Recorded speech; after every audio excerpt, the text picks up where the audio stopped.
नमस्कार, स्वागत है आपका मेरे YouTube चैनल माइलस्टोन एक्सप्रेशन पर। प्रस्तुत उपन्यास आप सुन रहे हैं कलेक्टर साहिबा, जिसको लिखा है कैलाश मांझू बिश्नोई जी ने।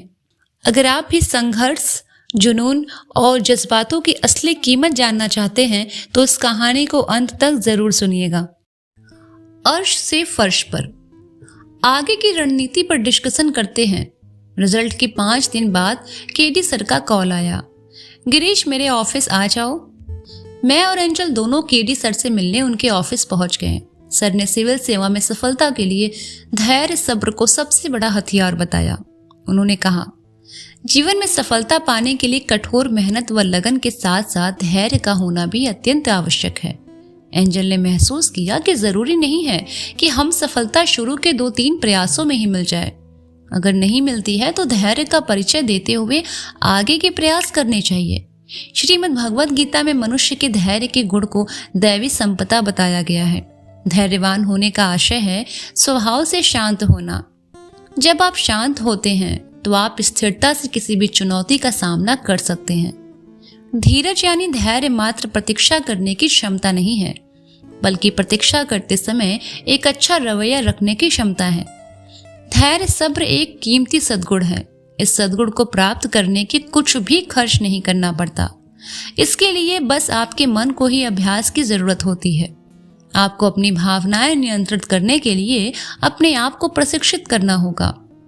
धैर्य वह शक्तिशाली गुण है जिसमें कोई भी व्यक्ति निराशा, हताशा, तनाव, असफलता, कुंठा, क्रोध, जल्दबाजी और असहिष्णुता आदि से बचकर आत्मविश्लेषण व प्रगतिशीलता के दम पर सफल व खुशहाल जीवन का मार्ग प्रशस्त कर सकता है।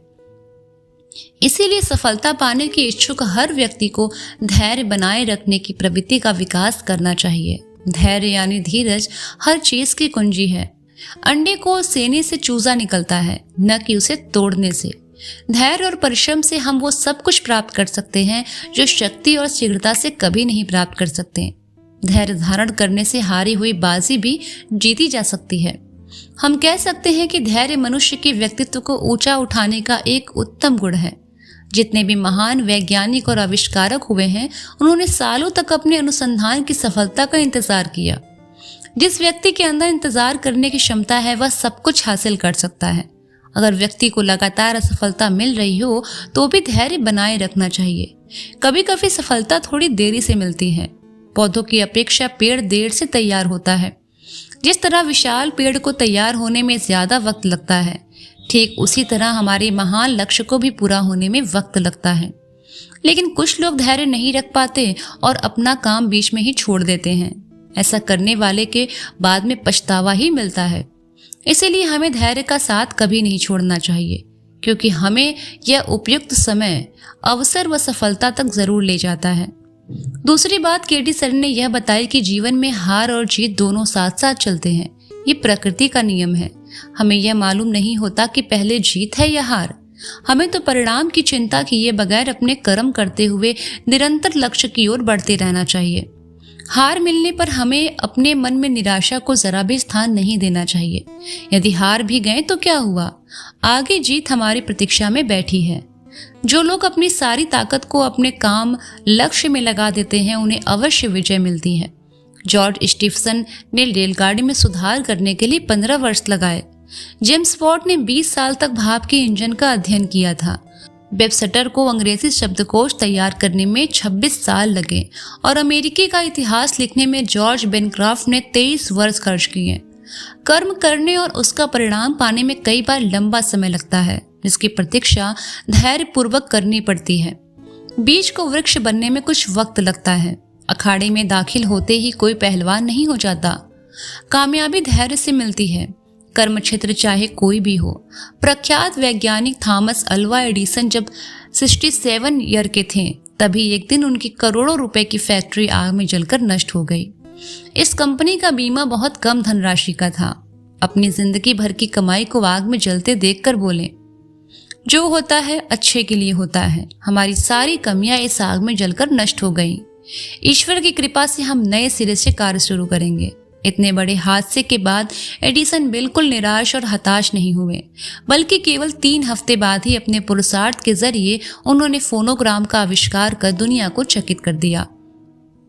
मनुष्य के दाएं हाथ में सफलता होती है और बाएं हाथ में असफलता, लेकिन सफलता पाने के लिए कर्मशील होना बहुत जरूरी है। इसीलिए कर्म को सबसे बड़ी शक्ति मानते हुए मंजिल मिलने तक कर्मशील बने रहिए।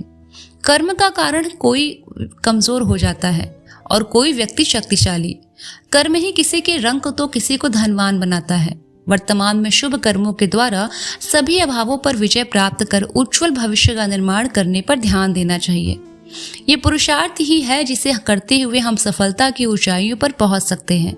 इसी प्रक्रिया में कठिनाइयां और दुख हमारे शत्रु हैं, जिनसे हमें श्रम के बल पर लड़ना है और विजयी होना है। इसी में हमारा सार्थक जीवन है।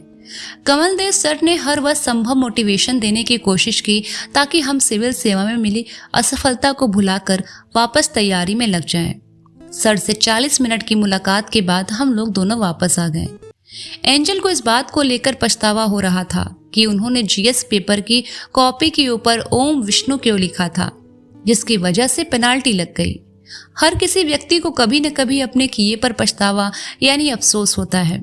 निर्णय का बुरा परिणाम निकलता है और हम यही सोचते हैं कि अगर ये न करके ये किया होता तो आज जीवन कुछ और होता। अफसोस या पछतावा अक्सर एक खराब निर्णय की भावनात्मक प्रतिक्रिया होती है। सही करियर न चुनना, असफलता, मनपसंद जीवन साथी से विवाह न कर पाना और जीवन में अपेक्षित तरक्की नहीं कर पाना जैसे कई और कारण होते हैं, जिनकी वजह से कई लोग जीवन भर अफसोस या आत्मग्लानि में जीते रहते हैं। चिंता और पछतावा दोनों मनुष्य के जीवन के लिए विष के समान है। फर्क सिर्फ यही है कि पछतावा अतीत को लेकर होता है और चिंता हमें आने वाले समय की सताती है। लेकिन इन दोनों के दुष्परिणाम एक जैसे हैं। रिग्रेट व्यक्ति के जीवन को अतीत में जीने पर मजबूर करता है, जो वर्तमान और भविष्य दोनों को प्रभावित कर सकता है। पछतावे का लगातार बने रहना तन मन पर बुरा असर डालता है। स्वयं को बार बार दोषी ठहराना व्यक्ति की खुशहाल जिंदगी में अवरोधक बन जाता है। पछतावे की भावना से पीड़ित व्यक्ति में डिप्रेशन की संभावना बढ़ जाती है। अफसोस हमारे अंदर भय पैदा करता है। हमें इस बात का डर लगने लगता है कि हमारे जीवन का हर निर्णय गलत ही होगा। एंजल ने मुझसे बताया कि 2-3 दिन से उन्हें बहुत अधिक पछतावा हो रहा है, तो मैंने उनसे कहा, गलतियां हर किसी से होती हैं। प्रयास करने पर गलती होना स्वाभाविक है। इसमें कुछ भी अनहोनी नहीं है, न ही कुछ गलत है। लेकिन अपनी किसी गलती पर जो अनजाने में या ज्ञानतावश हुई हो, उस पर पछतावा नहीं होना चाहिए, परंतु हमें हमारी गलतियों से सीख अवश्य लेनी चाहिए। एक सफल व्यक्ति का गुण यह है कि वे कभी भी अपने फैसलों पर पछतावा नहीं करते। नौकरी की बात हो या रिश्ता, वे कभी भी वापस नहीं आते यदि उन्होंने कुछ अच्छे और वास्तविक कारणों के लिए उन्हें छोड़ दिया है। इसीलिए अगर आपकी आदत में अपने फैसलों के लिए बार बार वापस लौट जाना है, तो सफलता प्राप्त करने के लिए यह आदत छोड़नी होगी।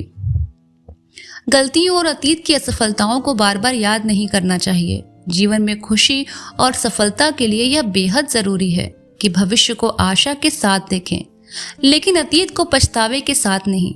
बिना पछतावे के अपने अतीत को स्वीकार करें, अपने वर्तमान को आत्मविश्वास के साथ संभालें और बिना किसी डर के अपने भविष्य का सामना करें।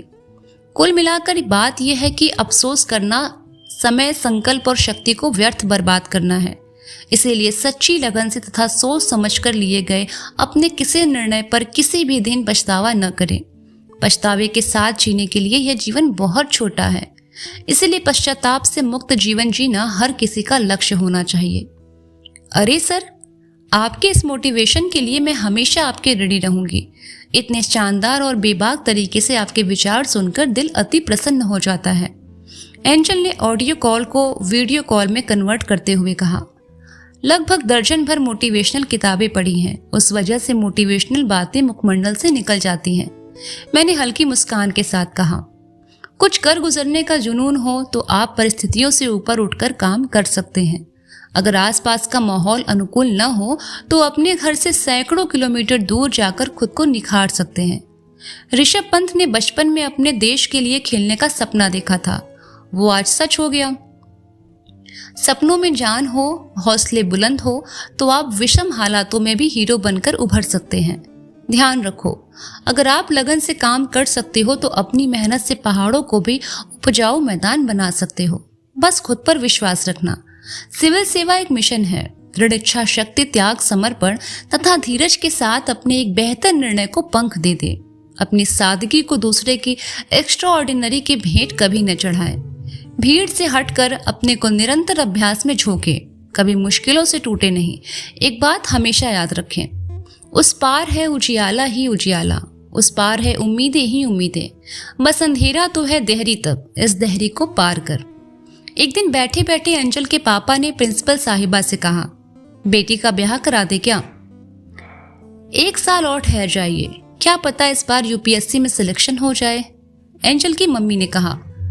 शुरू के 3 प्रयासों में भी यूपीएससी नहीं निकला तो एंजल के पापा ने उनकी शादी कराने का मन बना लिया था।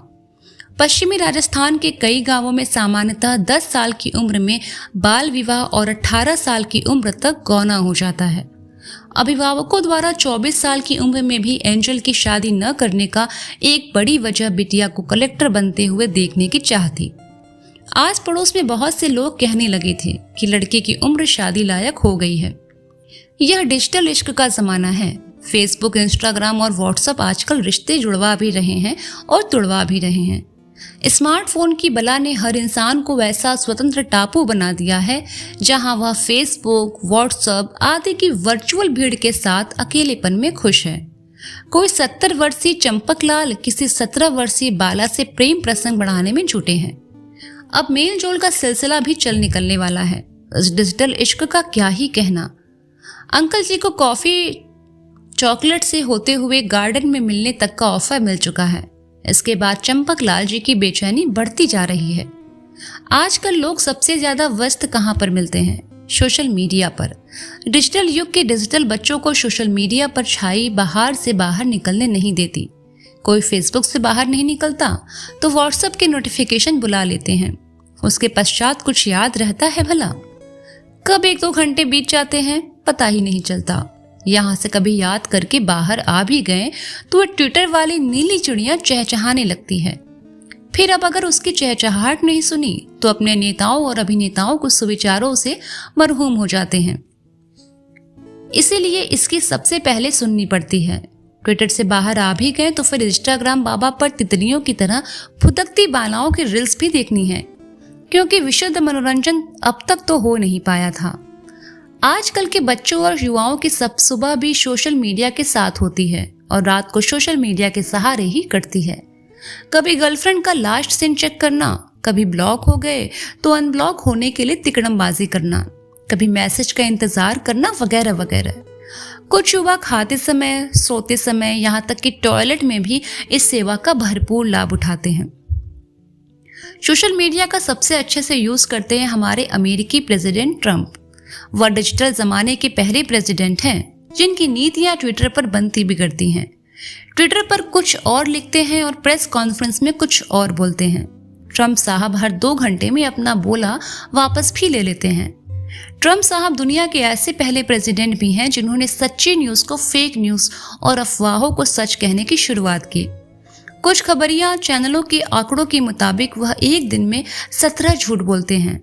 मीडिया ने अपने ढंग से खोजबीन कर टीवी स्क्रीन पर लहरा दिया कि वह आज तक 10,000 से ज्यादा बार झूठ बोल चुके हैं। यहाँ एक अति महत्वपूर्ण प्रश्न यह है कि यूएस में कौवे नहीं पाए जाते हैं या फिर उन्होंने झूठ बोलने वालों को काटना छोड़ दिया है। इसके आगे की कहानी आप सुनेंगे अगले भाग में। धन्यवाद।